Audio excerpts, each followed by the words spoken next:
Right, Thursday night deck building, and it's episode 10. And we are doing a deck request here. This is by JT Kirk 86, who says that he's trying to build a deck around artifacts and Picard and Vash, and he writes that his wife really wants a TNG build around Vash and Picard doing archaeological stuff, finding artifacts and such. And he's having a hard time getting some keycards out quickly. Well, I like the idea. I tried to come up with a few things on my own, and I'm having the same problem.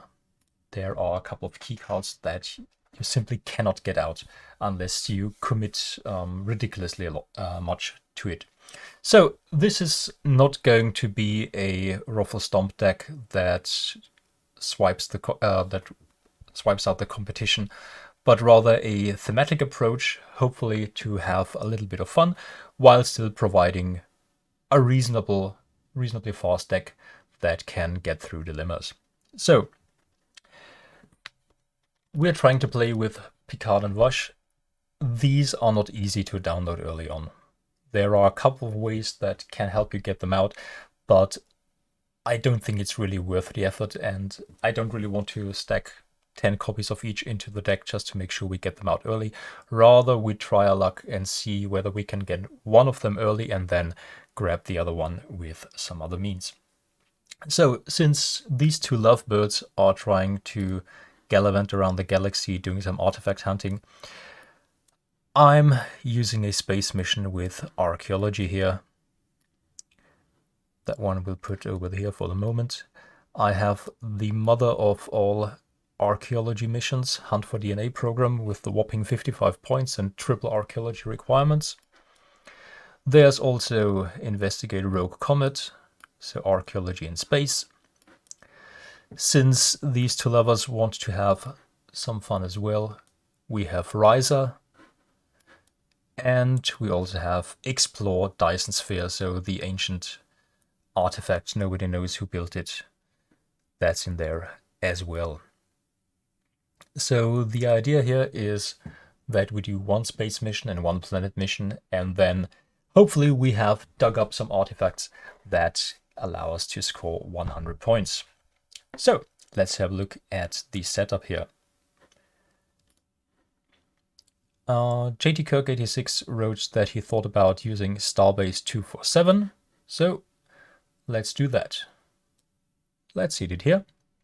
Seeds at any Federation space mission. May download You Know I'd Like to Help, which is a card he mentioned. And we could also download Space Dock, which is the one I usually go for here. You Know I'd Like to Help. For that we need, of course, a alternate universe store, otherwise we can't play it. Seats are placed in your facility. If your facility commander aboard your matching ship reporting here may do so for free once per game per facility commander. So Admiral Riker is the facility commander of Starbase 247. So once we have Admiral Riker there, we can then play the future Enterprise for free if we draw it. Okay, so that's our base here.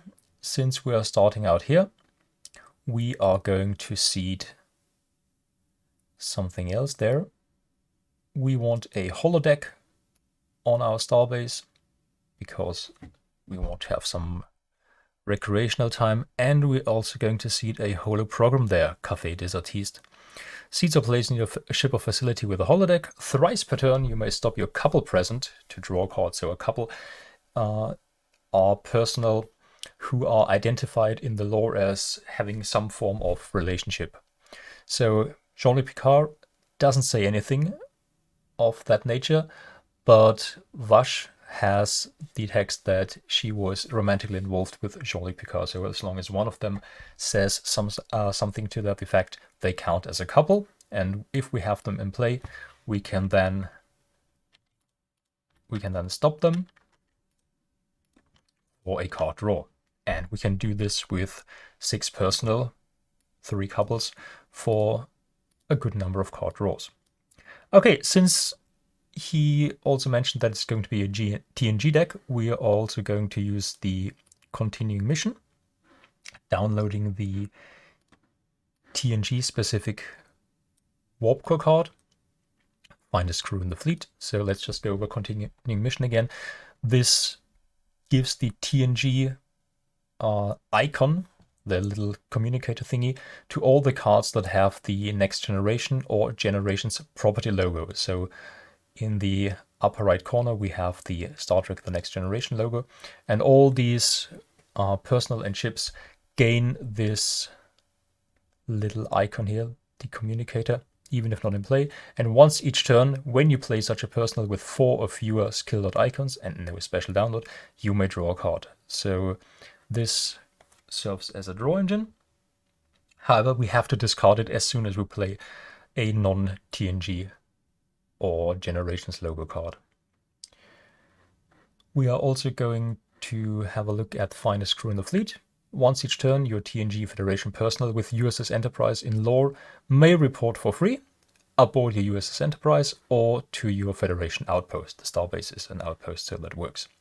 Once per game, if you're matching commanders aboard your USS Enterprise, you may download 1 Federation flagship card to hand. We're not going to bother with that specific text here. So that's already 1 free play of a personnel with USS Enterprise in lore. Let's go on. We also have the companion incident here, Attentional Hands. This one lets us play a universal TNG personnel, except an android hologram or alternate universe card that we don't already have in play. So we cannot play dozens of one specific personnel. Only the free play only affects those we haven't yet in play. And the second function is also quite useful. Once per game, in place of your normal card play, may download a universal TNG ship to your matching outpost. So free play of a universal personnel, free play of a USS Enterprise personnel, and we still have our regular card play. So there's potentially 3 personnel we can get into play per turn, and we're also going to use various downloads to make sure that we also get a fourth personnel into play. Of course, we also want to start with some mission specialists, because why not? And they are Gibson and Narek. Let's put those 2 in the deck for the moment. Gibson, as you can see in navigation, we can use it on that mission here, or on that one here, or on that one. And Narek, the computer skill, can be used on this mission, this one, this one, this one, and also this one. So there are 5 missions where he can potentially score us 5 points. He's got engineer and computer skill. Why him and not Reginald Barclay? Well, we're going to see in a moment why we've picked the non-aligned guy here. And then we also have assigned support personnel, which gives us a once per game download of such a guy. We also need the Q's tent because we'll want to stash some stuff. And then, since JT Kirk 86 said he wants to do archaeological stuff, we're going to put 3 of them here. We're going to use the cryo satellite, seeds at a space mission, and we may seed 1 additional artifact and up to 3 alternate universe personnel here. Now, what people mostly do with the cryo satellite these days is seed the Genesis device, use this equipment card. If not playing Federation, may place a top planet mission here during your turn. Choose at start for next turn, mission with double points or 0 points. So a common strategy is to seed cryo satellite with Genesis device at a space mission for, let's say, 35 points here. Then, once you have the Genesis device, you place it on your planet, announce that you're going to double its points, for example, from 30 here to 60. That will bring you to 95. So that's a very easy way towards a 2-mission win. Just a single mission specialist will do the trick. You can't use it with Federation, but we could also seed David Marcus in the cryo satellite, because here's the special text: you may use the Genesis device on your planet here. So he gets around the Genesis device's restrictions, and earning him from a cryo satellite does not count as playing him for purposes of continuing a mission. So we don't have to actually discard this. So that would be a trick to do an easy 2-mission win. However, it's been done to death, and it's just something that you could do if you want to do that. I'm trying to do a little bit something you don't see as often. So instead, I'm going to seed another artifact here. It's the book. Once we earn it, your non-aligned personnel gain the named affiliation and skill. So we complete this mission, and then we say, for example, all our non-aligned guys get barbering, and they become a certain affiliation, non-Borg. So we can say all our non-aligned guys now become Kazon barbers, for example, if we wanted to do that. So we can seed this one here. And now the plan is to attempt this mission, earn the book, name music to give all the non-aligned guys we have in play then the music skill, and then we go to a planet mission where we have seeded Resican Flute. Once we complete this mission, immediately score points. X is the number of different music personnel present. So 4x, limit 5, 4 times 5, you can score a maximum of 20 points from this. So that would be the general idea. 35 points here. 30 here from the planet, 65. We score 20 from the Resican Flute, brings us to 85. And then we have some mission specialists and another card that can score us points. Or what we could also do, if we acquire the book, we will also be able to announce archaeology, for example, giving us a good chance to get through Hunt DNA program, because while the skill set is quite good, 3 archaeology can become a problem once your opponent has killed a few of them. Or you can also, of course, use it to announce whatever other skill you want. 35 and 55 brings you to 90 points there, so even with 2 mission specialists uses, you can already score 100 points there. Okay, so that's the main idea. Investigate Rogue Comet and Risa are mostly in there for story purposes. They are not the highest point missions. The 30-point bounty here usually requires you to make sure that you actually score some mission specialist points. But if you start with that one for 35 and then do the other one, you already have 70 points from the mission, 20 from the flute for 90, and then it becomes a lot easier to actually do this. Right, so let's have a look at the other stuff. Usually we're going to download the USS Nebula with the attentional hands text because there are only 3 ships in the deck, but the universal one is quite good here and it's enough to get around, usually to fly even to the 5 span 1 and back. And the rest is really quite straightforward. Let's just go over some of the personnel that are in the deck. Since we want to use the holo program Café des Artistes, we will download a specific personnel on the first turn, and then usually a choice of whatever we have drawn in our starting hand. That will then decide who we are going to download on the second turn. So let's just give this a quick shuffle and draw 7 cards to test this. So that's a brilliant opening hand. We have Admiral Riker, we have Keiko, we have Arkwheel, we have Holodeck Doors. So we would play a universal personnel for free, can't draw a card because he has a special download icon. Then we can play a USS Enterprise personnel for free. For example, that's Keiko O'Brien. She has used this Enterprise in lore. She has 3 skill lot icons and no special download, so we could draw a card here. We'll do that. And conveniently, we've already drawn the USS Nebula. So we might as well play it for our regular card play here. Then that brings us to our order phase. We will pitch the assigned support personnel and then go into our Q's tent here. And we are going to download a support personnel, Sergei Roshenko. He has Engineer and Honor. He's a support personnel, even though his wife isn't. But for purposes of whether he's a support personnel or not, we only look at the one personnel here. And Sergei is. His wife just comes along for the ride.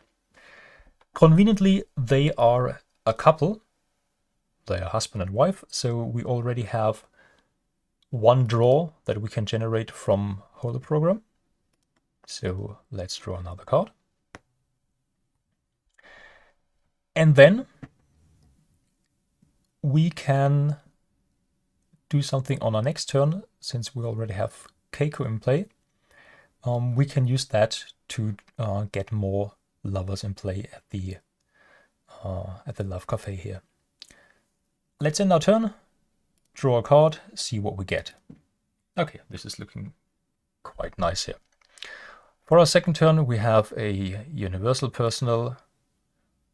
Play him. This gets us a card draw because he has 3 skill dot icons. We can play William T. Riker as a USS Enterprise personnel for free. And then we have a card play that we could use, for example, for another ship, or Aquil, or Admiral Riker, or Beverly Picard here. So, let's use our card play on Beverly Picard. We can, in our order phase, stop these guys to draw a card. That's Kamala. And now we have Beverly Picard out, and that means we can now try and get Jean-Luc. If you're not sure whether personnel count as romantic couples here, you can always look things up in the TrackCC database. If you go to Beverly Picard's page, you will find that her romantic partner is actually Jean-Luc Picard. So we're going to use that now. We are going to use the holoprogram Café des Artistes. Once per game, may download a romantic partner of a personnel present, then discard incident. So this is a way to get Picard out. If we can find him. We've seen him before. There he is. I've chosen the World's 2016 promo version because he is actually carrying the book that hopefully he's going to find somewhere and then give to Vash or one of his other lovers, because if you look at the database, Picard actually is quite a player, and Beverly Picard is just one of the personnel that count as romantic lovers for him. One of them is in our hand, Kamala. She's also romantically involved with Jean-Luc Picard, and of course Vash is as well. So we have another couple here that we can stop.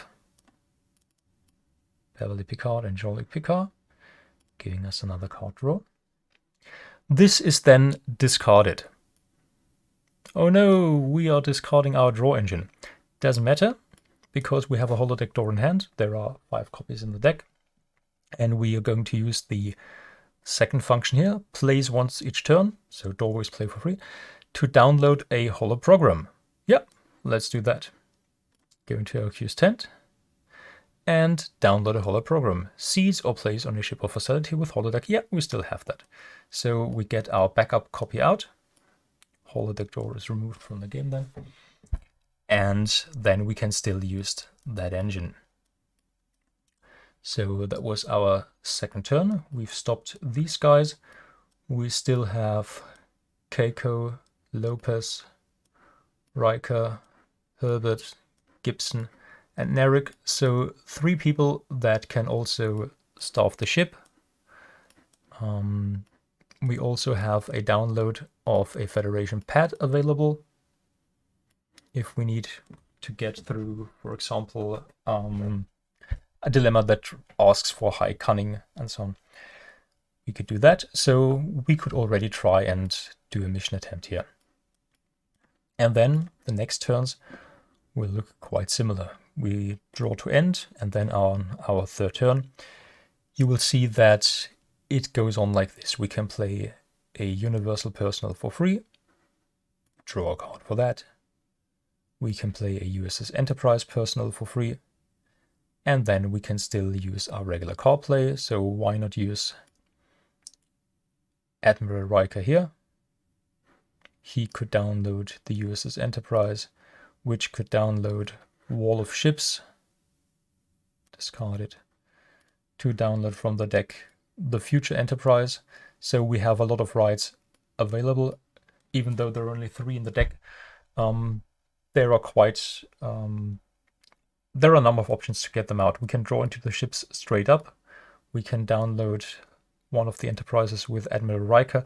Admiral Riker, in turn, could be downloaded by a going to the top, because it's double diplomacy. In this case, if we don't need the, not double diplomacy, double leadership, if we don't need going to the top to grab Riker here, we could also go for the other double leadership personal that is left in the deck, and that's James T. Kirk. He's quite useful. He also gives us access to lower decks, since that's a Captain's Order card. And he has a super useful ability of scoring 5 points each time he helps solve a mission. Solve means he has to actually contribute something to the mission requirements and not just be present. So here he could use his leadership or computer skill. Here he could use his computer skill or also contribute his cunning. Here he could contribute his leadership, computer skill, or strength. Here the computer skill. Here he could contribute his being male, since that's also in the mission requirements. And here, of course, it could be computer skill as well. So he could score 5 points at each of those missions. So he's absolutely worth getting out early. Maybe even over Admiral Riker, even if you don't have a second ship out yet. Right, so if we look at the personal selection, what I've tried to do here is have a very good mix of universal personal, so that we can always use the universal free play every turn. Personnel who have USS Enterprise in lore, so that we can use the finest crew in the fleet free play. And among the cards that require card plays are a lot of personnel that have some romantic lover in the deck here. Wesley, of course, is madly in love with Robin Leffler. That's one of our couples. We've already seen, where is she?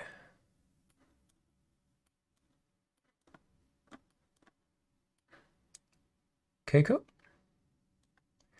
We have TNG Miles O'Brien in there.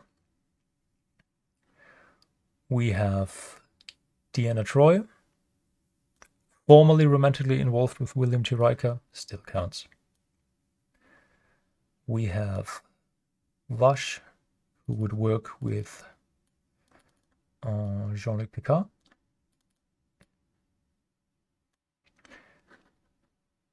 As does Beverly. As does Kamala. As does Neela Darren. So that's one of the ways to get Picard out. Any 4 of these women allows us to then grab Picard by discarding the whole program. I think we still got a few more.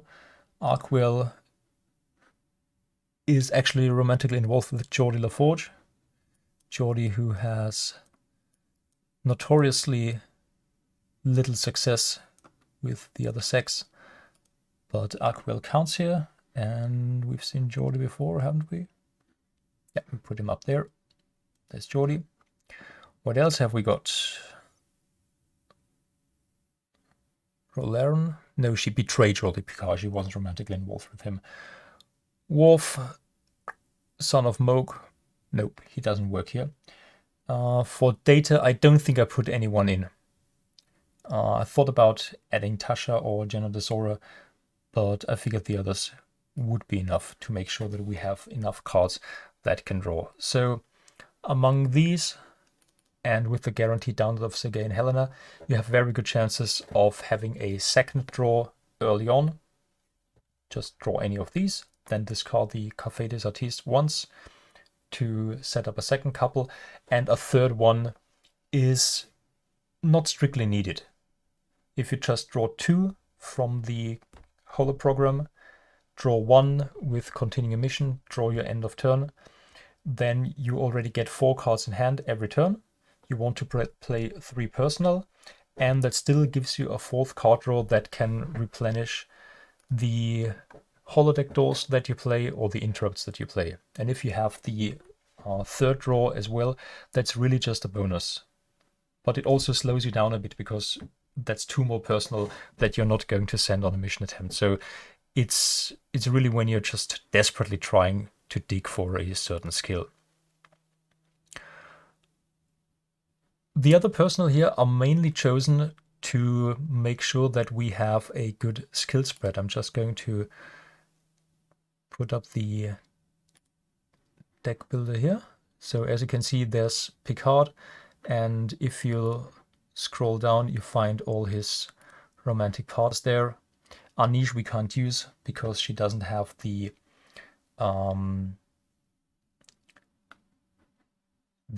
correct property logo here. And I'm just wondering why Niladeron isn't listed there. Maybe because it actually says Captain Jean-Luc Picard. Maybe Captain Jean-Luc Picard is not the same as Jean-Luc Picard. So that might be actually a technical issue. That might be the wording in the lore here. So maybe she doesn't actually count. Reading the database, she probably doesn't count, though as far as story is concerned, she should. But that's one of those technicalities that have to do with whether the title or the rank of the character is included in the card title. So in order to work, I think this would have to say Jean-Luc Picard, as it does on Kamala and Beverly Picard, but because here Captain Jean-Luc Picard is capitalized, she probably doesn't work. So let's put her back. Right, what I wanted to show you was the skill spread here. If we have a look at the skills here, let's put it up a little bit more. You'll see that I tried to have all the regular skills in at least 6 times. So 7 anthropology, 8 archaeology, 7 astrophysics, 10 bio, and so on. 6 stellar, which is a rather rare skill, transporter, even 6 treachery in a mostly Federation deck. The classification should be there in high enough quantity: 9 security, 9 science, 10 officer, 8 medical, 11 engineers. So that was the general idea, to have a skill spread that makes sure you can lose a skill here, a skill there, and still have enough to get through most of the dilemmas. Okay, let's go back there. So in case you're wondering why characters like Goval are in there, it's mostly because he happens to have a good selection of skills that fill several of the gaps to bring everything up to 6. If we're happy with only 5 of all the common skills, we could cut this deck by 4 or 5 cards and maybe make it run a little bit smoother. The holodeck doors you've already seen. They have the one use to make sure we can get a draw engine running early on and get the holo program back. After you've used the first holodeck door to get your holo program back, you're going to hopefully play 1 copy on each of your subsequent turns, turns 3, 4, 5, 6, to grab these guys that have the special Barish icon that for some reason you can also download with the holodeck door. You may download holograms or Barish icon cards. And they are really just extra bodies. They don't have any particularly useful skill combinations, but they provide, in this case, gold stars and alternate universe icons that help you staff the future enterprise. There's an honor, there's navigation, there's diplomacy, there's Commander Data, who has music, which is interesting for the Risa can flute, so keep in mind that you can download him. If you need an empathy to get past a Gumtree Shockwave, you have access to a version of Deanna. And there's also Prot, a Ferengi who has archaeology if you need another one for Hunt for DNA program, and also geology, which can be useful. Also youth to get past, what's it called? I Hate You, which requires anthropology and youth and no music. Sergei and Helena can also download their son, Nikolai. He is useful because he's a Federation personnel with treachery, which is useful against In the Pale Moonlight. That specifically asks for certain traits, and one of them is a Federation personnel with treachery. Whenever you need to create something that you haven't actually got at the moment, there's Suna with the download of Reflection Therapy. And if you've lost something important, there is a download on Vash of Dig, since this is an archaeology deck. You can download Dig. That basically allows you to, once per game, get a card back from the discard pile. Exchange it with one in hand or place it on top of a deck. So if you've lost something important, if you've lost a ship, for example, you can use Dig to get it back. And to stick with the artifact theme here, I've also included a card that nobody ever plays. Where is it? We're looking for, yeah, there she is.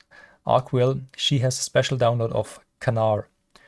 If an artifact is mentioned specifically, you can download it without having to complete a mission to do so. So Kanar says immediately play on one female personnel. It doesn't say personnel present. Specify one male personnel at a different location. If those two personnel are ever present together, discard both. So usually when you special download it, you must play the card at that location. But you can target an opponent's personnel with that, so if there is one nearby. And then specify a male personnel at a different location, so you can also use an opponent's personnel. And if they are ever present together, discard both. So this can, for example, be used if a female personnel and a male personnel both have a skill that is required by one of your dilemmas. For example, let's have a look.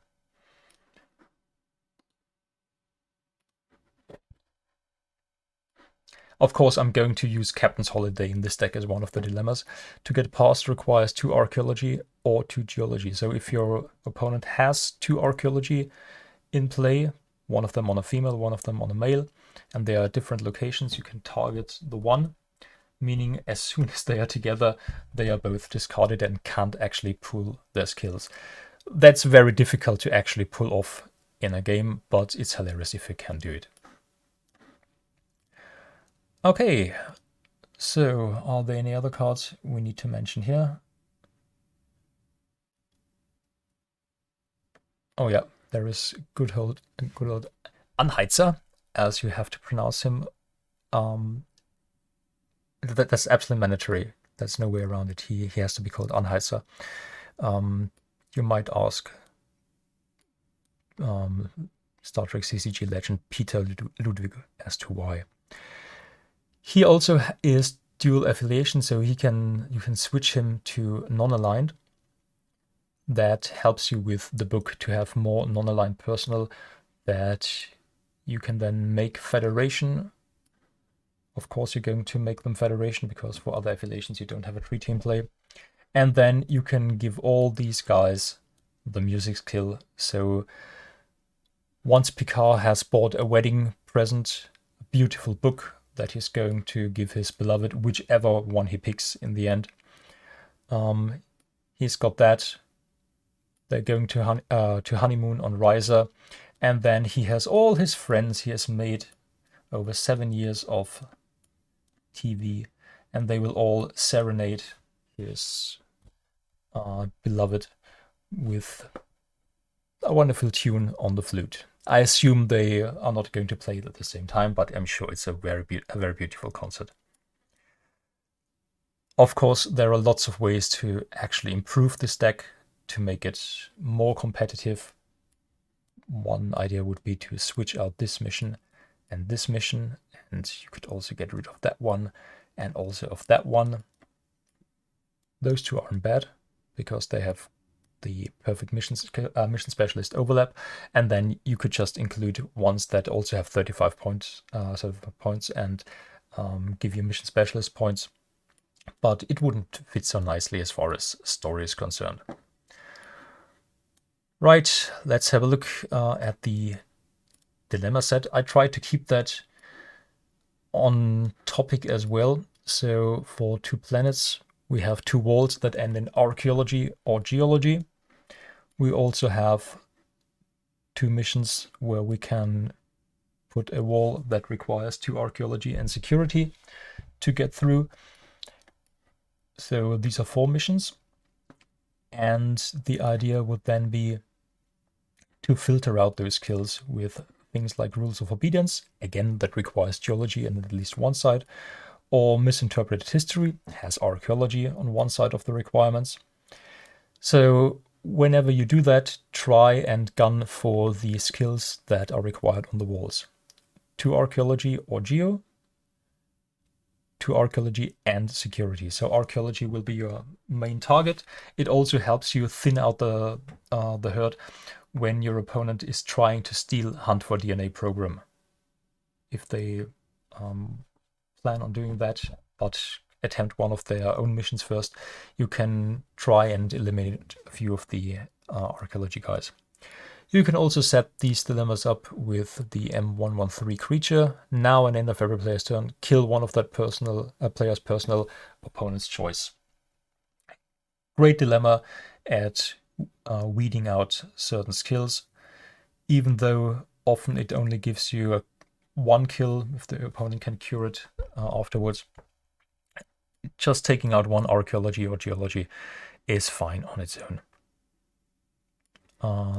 If your opponent has a 3rd planet mission, he could also use rock people as a geology wall, 3 personal with geology or 3 with science classification. And the rest are just dilemmas that work nicely. You could place a maglock after the quantum leap. If you watch this week's Tuesday's Dilemma Day, you'll see that this actually works quite nicely. A fast chip would be nice, is also just a dilemma that lets you eliminate a certain skill. You have the dead end, where you can put a whale probe afterwards. Female's love interest also fits with the lovebird theme, so that's one dilemma combo that you can use. And if you've never played with it, try playing with exact change. That's quite interesting. To get past requires exactly 50 cunning. This is extremely rare to just randomly hit. People mostly don't plan to bring exactly 50 cunning, because there is also, of course, Ferengi Infestation, which requires more than 50 cunning. So nobody ever tags for that, and then they have a choice. Either take the stop now and bring exactly 50 cunning next time, which they might not actually be able to do, or nullify by stopping 2 personnel of opponent's choice until end of next turn. And that is something that people don't usually do, because if you get to pick 2 personnel that they can't use for 2 turns, that probably means that you will be able to just take skills that they need for the following wall dilemma, and then you've locked the mission for 2 turns already. Or you might also use it to set up a very nasty dilemma. If you have a god, for example, and you just take out the highest integrity personnel. So that's quite risky to just nullify. It's tempting, but you never know what your opponent puts afterwards. So the safe way is to just try and sit it out and see if you can arrange a crew that has exactly 50 cunning for the next turn. So there are various ways to arrange these dilemmas, and of course you can improve them if you don't get fancy with the archaeology geology theme and rather mix it up a little, or just use the Squire's rules. That will still give you 17 dilemmas, which could be a nice and easy way to just keep the seed phase short. Use Squire's rules, add 17 dual dilemmas. There are some very good dilemma sets with that card in the database. Just look up Squire's rules, look at recent decks that used it, and have a look at some of the dilemmas that you'll find. You will mostly find this one, this one, this one, this one, this one as well, but usually only one copy of them. But it's really just a best of the dual dilemmas, and that's also something to complement this deck nicely if you need something that is quick to play. All right, hope you enjoyed this one. JTKirk86, let me know if your wife enjoys this take at all, or whether this was horribly wasted here. I'll probably take next week off, since there is a lot of stuff going on, and I'm going to play TUI again at the weekend, so I don't have that much time to prepare. So probably after 1 week's hiatus, we'll be back with new episodes of Thursday Night Deck Building. If you enjoyed this at all, please leave a like or subscribe to this channel, and until next time, expand your power in the universe. Bye bye.